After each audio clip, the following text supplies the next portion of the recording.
Iya, kita mulai saja. Lalu tantangan pembangunan Indonesia bisa kita lihat teman-teman ya, tentang industrialisasi ya. Tentunya ini sangat dibutuhkan sekali ya, bahwa dalam industrialisasi sangat penting sekali ya. Nah, selanjutnya kita lihat permasalahannya di pertumbuhan ekonomi yang sangat minim tentunya menjadi penghambat ya. Persoalan ini menjadi tantangan bagi kita semua, sehingga kita perlu ya bagaimana meningkatkan industrialisasi Indonesia menjadi maju ya. Lalu kedua, pertanian. Tentunya teman-teman, pertanian jangan dilupakan kawan-kawan. Ini dapat dibuktikan dengan berkembangnya industrialisasi berbasis non pertanian. Tentunya sektor pertanian bisa bekerja sama dan bagus terhadap bidang-bidang lain guna menciptakan pertumbuhan yang lebih cepat dan menurunkan kemiskinan, teman-teman ya. Lalu ketiga, distribusi pendapatan dan kemiskinan. Ini sangat penting kawan-kawan agar tidak terjadi kemiskinan atau disparitas ketimpangan.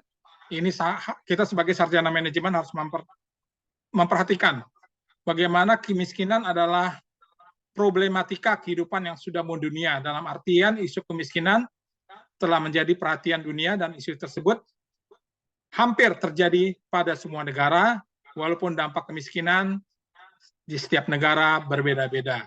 Ya, tentunya teman-teman, pembangunan ekonomi serta distribusi pendapatan harus merata, sehingga negara berkembang bertujuan bagaimana mengurangi kemiskinan dari kesenjangan yang berlebihan dalam distribusi pendapatan, maka perlu dicarikan solusi terbaik untuk mencapai tujuan tersebut. Ya. Nah, berikutnya yang keempat adalah pertumbuhan penduduk, kawan-kawan ya.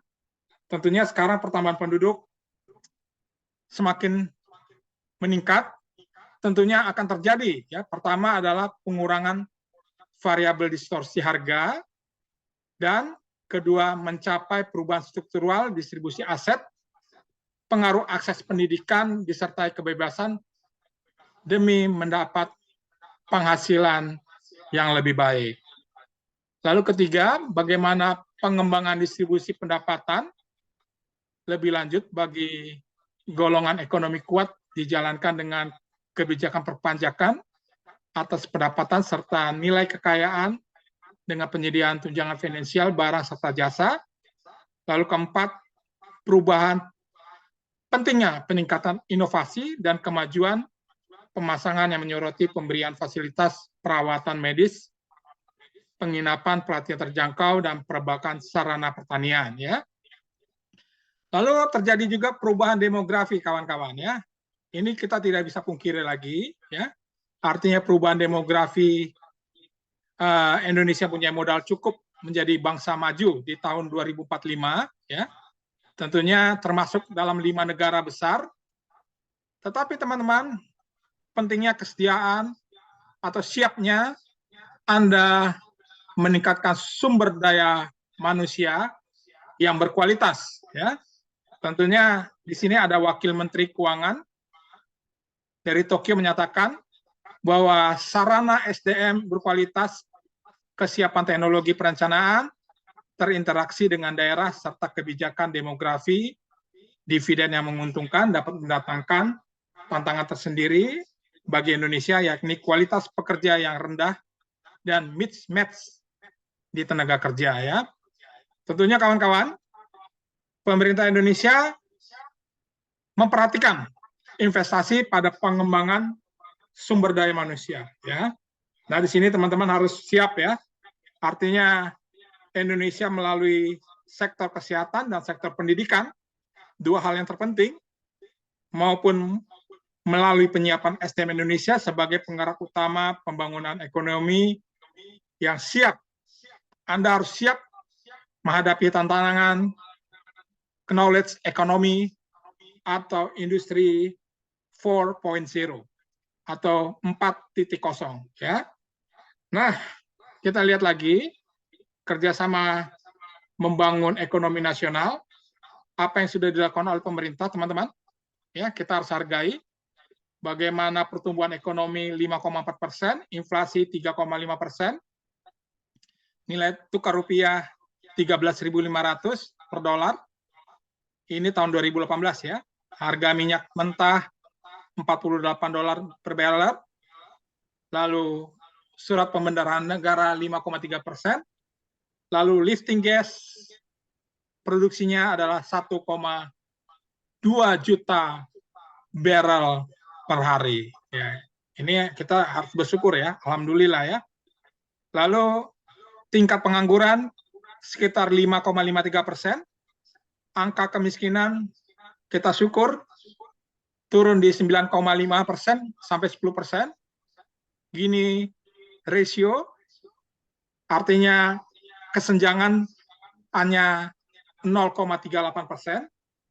Lalu indeks pembangunan kita meningkat 71,50.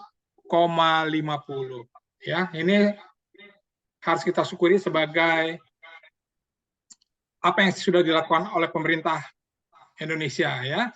Khususnya kita lihat teman-teman strategi pembangunan pemerintah Presiden Insinyur Haji Joko Widodo tahun 2023 ada 4 strategi pemerintah untuk kejar pertumbuhan ekonomi di tahun 2023, yaitu sektor manufaktur ya, menjaga demand serta melakukan tindak lanjut hilirisasi dan juga pengembangan ekosistem sektor manufaktur.